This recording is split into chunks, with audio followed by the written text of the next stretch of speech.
माँ अंतर्जातीय विवाह के पक्ष में नहीं थी। मेरी अच्छी खासी नौकरी और ठीक ठाक रूपर्ग होते हुए भी विवाह में विलंब होता जा रहा था। पिछले 4 साल से माँ मेरे लिए वर की खोज में लगी थी, लेकिन अभी तक एक अदद लड़का नहीं जुटा पाई थी कि बेटी के हाथ पी लेकर संतोष की सांस लेती। जो परिवार माँ को अच्छा लगता वह हमें अपनाने से इनकार कर देता और जिनको हम पसंद आते उन्हें माँ अपनी बेटी देने से इनकार कर देती। एक बार की बात है, शहर बंद होने के कारण मैं सड़क पर खड़ी खड़ी बेजार हो चुकी थी। कोई रिक्शा, बस, ऑटो रिक्शा आदि नहीं चल रहा था। घर से माँ ने विनिता की मोपेड भी नहीं लाने दी, हालांकि विनिता का कॉलेज बंद था। मुझे दफ्तर पहुंचना था, कई आवश्यक काम करने थे। न जाती तो व्यर्थ ही अफसर की कोपभाजन बनती। इधर उधर देखा, कोई जान पहचान का न दिखा।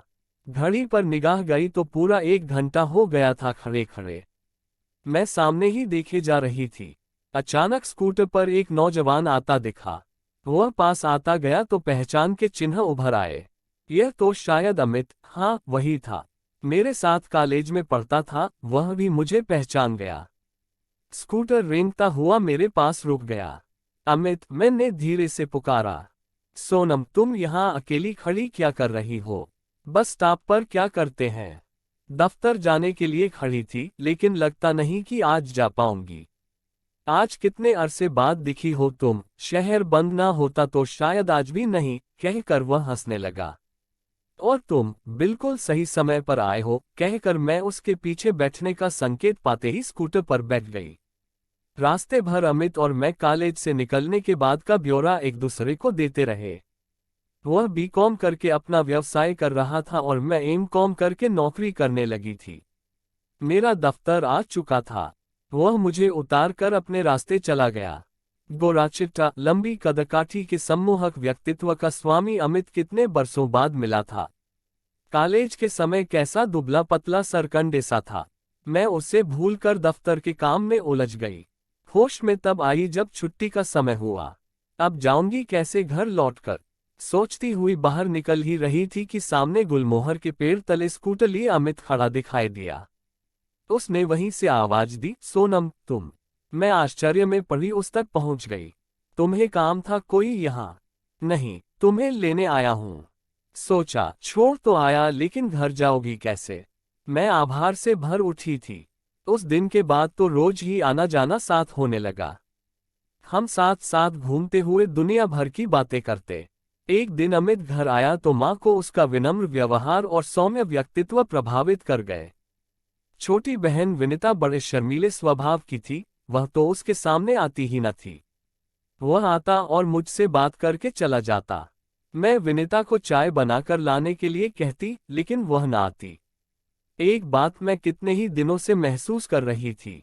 मुझे बार बार लगता कि जैसे अमित कुछ कहना चाहता है, लेकिन कहते कहते जाने क्या सोचकर रुक जाता है। किसी अनकही बात को लेकर बेचैन सा वह महीनों से मेरे साथ चल रहा था। एक दिन अमित मुझे स्कूटर से उतार कर चलने लगा तो मैंने ही उसे घर में बुला लिया। अंदर आओ, एक प्याला चाय पी कर जाना। वह मासूम बालक सा मेरे पीछे पीछे चला आया। माँ घर में नहीं थी और विनिता भी कॉलेज से नहीं आई थी। सो चाय मैंने बनाए। चाय के दौरान, सोनम एक बात कहूं, कहते कहते ही उसे जोर से खांसी आ गई। गले में शायद कुछ फंस गया था। वह बुरी तरह खांसने लगा। मैं दौड़कर गिलास में पानी ले आई और गिलास उसके होठों से लगाकर उसकी पीठ सहलाने लगी। खांसी का दौर समाप्त हुआ तो वह मुस्कुराने की कोशिश करने लगा। आंखों में खांसी के कारण आंसू भर आए थे। अमित, क्या कहने जा रहे थे तुम? अरे भाई, ऐसी कौन सी बात थी जिसके कारण खांसी आने लगी? सुनकर वह हंसने लगा। सोनम, मैं तुम्हारे बिना नहीं रह। अधूरा वाक्य छोड़कर नीचे देखने लगा और मैं शर्मा कर गंभीर हो उठी और लाज की लाली मेरे मुख पर दौड़ गई। अमित, यही बात कहने के लिए तो मैं न जाने कब से सोच रही थी, धीरे से कहकर मैंने उसके प्रेम निवेदन का उत्तर दे दिया था। दोनों अपनी अपनी जगह चुप बैठे रहे। लग रहा था इन वाक्यों को कहने के लिए ही हम इतने दिनों से न जाने कितनी बातें बस ऐसे ही करे जा रहे थे। एक दूसरे से दृष्टि मिला पाना कैसा दूभर लग रहा था। शाम खुशनुमा हो उठी थी और अनुपम सुनहरी आभा बिखेरती जीवन के हर पल पर उतर रही थी। मौसम का हर दिन रंगीन हो उठा था। मैं और अमित पखेरुओं के से पंख लगाए प्रीति के गगन पर उड़ चले थे। हम लोग एक जाति के नहीं थे, लेकिन आपस में विवाह करने की प्रतिज्ञा कर चुके थे। झझर बरसता सावन का महीना था। चारों ओर हरियाली नजर आ रही थी। पत्तों पर टपकती जल की बूंदें कैसी शरारती लगने लगती थीं। अकेले में गुनगुनाने को जी करता था। अमित का साथ पाकर सारी सृष्टि इंद्रधनुषी हो उठती थी। सोनपुर चलोगी सोनम? एक दिन अमित ने पूछा था। मेला दिखाने ले चलोगे? हाँ। माँ हमारे साथ जा नहीं सकती थी और अकेले अमित के साथ मेरा जाना उन्हें मंजूर नहीं था। अतः मैंने विनिता से अपने साथ चलने को कहा तो उसने साफ इनकार कर दिया। पगली, घर से कॉलेज और कॉलेज से घर, यही है न तेरी दिनचर्या। बाहर निकलेगी तो मन बहल जाएगा। मैंने उसे समझाकर तैयार कर लिया था। हम तीनों साथ ही गए थे। मैं बीच में बैठी थी, अमित और विनिता मेरे इधर उधर बैठे थे, बस की सीट पर। इस यात्रा के बीच विनिता थोड़ा बहुत खुलने लगी थी। अमित के साथ मेले की भीड़भाड़ में हम एक दूसरे का हाथ थामे घूमते रहे। अमित लगभग रोज ही हमारे घर आता था, लेकिन अब हमारी बातों के बीच विनिता भी होती। मैं सोचती थी कि अमित बुरा मानेगा कि हर समय छोटी बहन को साथ रखती है।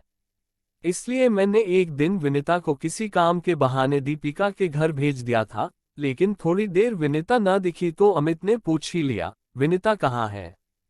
काम से गई है दीपिका के घर, मैंने अनजान बनते हुए कह दिया। उस दिन तो वह चला गया, लेकिन अब जब भी आता विनिता से बातें करने को आतुर रहता। यदि वह सामने न आती तो उसके कमरे में पहुंच जाता। मैंने अमित से शीघ्र शादी करने को कहा था, लेकिन वह कहाँ माना था। अभी क्या जल्दी है सोनम, मेरा काम ठीक से जम जाने दो, कब करेंगे हम लोग शादी? अमित, बस साल डेढ़ साल का समय मुझे दे दो सोनम। मैं क्या कहती, चुप हो गई। मेरी भी तरक्की होने वाली थी, उसमें तबादला भी हो सकता था। सोचा शायद दोनों के ही हित में है। अब जब भी अमित आता विनिता उससे खूब खुलकर बातें करती। वह मजाक करता तो वह हंसकर उसका उत्तर देती थी। धीरे धीरे दोनों भद्दे मजाकों पर उतर आए। मुझसे सुना नहीं जाता था। आखिर कहना ही पड़ा मुझे, अमित अपनी सीमा मत लांघो उस लड़की से ऐसी बातें। मेरी इस बात का असर तो हुआ था अमित पर, लेकिन साली के रिश्ते की आड़ में उसने अपने अनर्गल बोलों को छिपा दिया था। अब वह संयत होकर बोलता था, फिर भी कहीं न कहीं से उसका अनुचित आशय झलक ही जाता। विनिता को मेरा यह मर्यादित व्यवहार करने का सुझाव अच्छा न लगा। मैं दिन पर दिन यही महसूस कर रही थी कि विनिता अमित की ओर अदृश्य डोर से बंधी खींची चली जा रही है। अमित से कहा तो वह यही बोला था, सोनम यह तुम्हारा व्यर्थ का भ्रम है। ऐसा कुछ नहीं है जिस पर तुम्हें आपत्ति हो। छुट्टी का दिन था, माँ घर पर नहीं थी। विनिता दीपिका के घर गई थी। अकेली ऊब चुकी थी मैं, सोचा कि घर की सफाई करनी चाहिए। हफ्ते भर तो व्यस्तता रहती है। माँ की अलमारी साफ कर दी, फिर अपनी और फिर विनिता की। किताबें हटाई ही थी कि किसी पुस्तक से अमित का फोटो मेरे पांव के पास आ गिरा। फोटो को देखते ही मेरा मन कैसी कंटीली झाड़ी में उलझ गया था कि निकालने के सब प्रयत्न व्यर्थ हो गए। लाख कोशिशों के बावजूद क्या मैं अपने मन को समझा पाई थी, पर मेरी आशंका गलत कहाँ थी। विनिता शाम को लौटी तो मैंने उसे समझाने की चेष्टा की थी, देख विनिता, क्यों अमित के चक्कर में पड़ी है? वह शादी का वादा तो किसी और से कर चुका है। जिस बहन के मुख से कभी बोल भी नहीं फूटते थे, आज वह यूं आग उगलने लगेगी, ऐसा तो मैंने सोचा भी नहीं था। विनिता गुस्से से फट पड़ी, क्यों मेरे पीछे पड़ी हो दीदी? हर समय तुम इसी ताक झांक में लगी रहती हो कि मैं अमित से बात तो नहीं कर रही हूँ। मैं क्यों ताक झांक करूंगी, मैं तो तुझे समझा रही हूँ, मैंने धीरे से कहा। क्या समझाना चाहती हो मुझे, बोलो। क्या कहती? मैं चुप ही रही। सोचने लगी कि आज विनिता को क्या हो गया है। इसका मुख तो दीदी दीदी कहते थकता नहीं था, आज यह ऐसे सीधी पड़ गई। देख विनिता, तुझे क्या मिल जाएगा अमित को मुझसे छीनकर? मैंने सीधा प्रश्न किया था। किससे छीनकर? वह वितृष्णा से भर उठी थी। मैंने किसी से नहीं छीना उसे, वह मुझे मिला है। फिर तुम अमित को क्यों नहीं रोकती? मैं बुलाती हूँ क्या उसे? उसने तड़ाक से ये वाक्य मेरे मुख पर दे मारे। अंधे कुएं में धंसी जा रही थी मैं। माँ बुलाती रही खाने के लिए, लेकिन मैं सुनना कहाँ चाहती थी कुछ। माँ, सिर में दर्द है कहकर किसी तरह उनसे निजात पा गई थी, लेकिन वह मेरे बहानों को कहाँ अंगीकार कर पाई थी। सोनम, क्या हुआ बेटी, कई दिन से तू उदास है। मेरी रुलाई फूट पड़ी थी। रोती रही मैं और वे मेरा सिर दबाती रहीं। क्या कहती माँ से? कैसे कहती कि मेरी छोटी बहन ने मेरे प्यार पर डाका डाला है, और क्या न्याय कर पाती वे इसका? उनके लिए तो दोनों बेटियां बराबर थीं। विनीता ने मेरे साथ बोलचाल बंद कर दी थी। अमित ने भी घर आना छोड़ दिया था। हम दोनों बहनों की रस्साक्षी से तंग आकर वह किनारे हो गया था। मेरी रातों की नींद उड़ गई थी। अजीब हाल था मेरा। रुगन सी काया और संतप्त मन लिए बस जी रही थी मैं। दफ्तर में मन नहीं लगता था और घर में विनीता का अगरूर भरा चेहरा देखकर कितने अनदेखे दंश खाए थे अपने मन पर, हिसाब नहीं था मेरे पास। तनाव भरे माहौल को मां टटोलने की कोशिश करती रहती, लेकिन उन्हें कौन बताता। विनीता, तूने मुझसे बोलना क्यों बंद कर रखा है? एक दिन मैं हारी हुई आवाज में बोली थी। सोचा, शायद सुलह का कोई झरोखा मन के आर पार देखने को मिल जाए, समझाने बुझाने से विनीता रास्ते पर आ जाए, क्योंकि मुझे लगता था कि मैं अमित के बिना जी नहीं पाऊंगी। क्या करोगी मुझसे बोलकर? मैं तो अमित को छीन ले गई न तुमसे। क्या झूठ कह रही हूँ?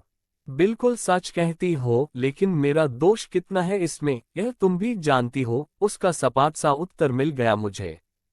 तो तू नहीं छोड़ेगी उसे? मैंने आखिरी प्रश्न किया था। मुझे नहीं पता मैं क्या करूंगी, कहती हुई वह घर से बाहर हो गई। मैंने इधर उधर देखा था, लेकिन वह कहीं नजर न आई। मुझे डर लगने लगा था। दौड़कर मैं दीपिका के घर पहुंची। वहां जाकर जान में जान आई, क्योंकि विनीता वहीं थी। तुम दोनों बहनों को क्या हो गया है? पागल हो गई हो उस लड़के के पीछे? दीपिका क्रोध में बोल रही थी। वह मुझे समझाती रही, देखो सोनम, अमित विनीता को चाहने लगा है और यह भी उसे प्यार करती है। ऐसी स्थिति में तू रोक कैसे सकती है इन्हें? पगली, तू कहाँ तक रोक बांध लगाएगी इन पर? यदि तू अमित से विवाह भी कर लेगी तब भी इनका प्यार नहीं मिट पाएगा, बल्कि और बढ़ जाएगा। जीवन भर तुझे अवमानना ही झेलनी पड़ेगी। तू क्यों अमित के लिए परेशान है? वह तेरे प्रति ईमानदार ही होता तो यह विकट स्थिति आती आज। रात भर जैसे कोई मेरे मन के कपाट खोलता रहा कि मृग मरीचिका के पीछे कहाँ तक दौड़ूंगी और कब तक। अमित मेरे लिए एक सपना था जो आंख खुलते ही विलीन हो गया, कभी ना दिखने के लिए। एक दिन माँ ने कहा, बेटी, अमित 1.5 साल तक शादी नहीं करना चाहता था, अब तो 1.5 साल भी बीत गया। उन्होंने अंतर्जातीय विवाह की मान्यता देने के पश्चात चिंतित स्वर में पूछा था, माँ, अब करेगा शादी? वो वादा खिलाफी नहीं करेगा। शादी की तैयारियां होने लगी थीं। मैंने दफ्तर से कर्ज ले लिया था। माँ भी बैंक से अपनी जमा पूंजी निकाल लाई थी। कार्ड छपने की बारी थी। माँ ने कार्ड का विवरण तैयार कर लिया था। सोनम वेड्स अमित। मैंने माँ के हाथ से वह कागज ले लिया। वह निरीह सी पूछने लगी, क्यों अंग्रेजी के बजाय हिंदी में कार्ड छपवाएगी? नहीं माँ नहीं, आपने तनिक सी गलती कर दी है। विनीता वेड्स अमित लिखकर वह कागज मैंने माँ को लौटा दिया। क्या? यह क्या? माँ हक्की बक्की रह गई थी। हाँ माँ, यही ठीक है। अमित और विनीता की शादी होगी। मेरी मंजिल तो अभी बहुत दूर है। घबराते नहीं माँ, कहकर मैंने माँ की आंखों से बहते आंसू पोंछ डाले और हमेशा के लिए अपने आप को उससे अलग कर लिया। दोस्तों, ये कहानी आपको अगर अच्छी लगी हो और हमारे चैनल पर पहली बार आए हैं तो सब्सक्राइब कर बेल आइकन जरूर दबाएं, ताकि हमारे नए वीडियो का सूचना आपको तुरंत मिलती रहे। धन्यवाद।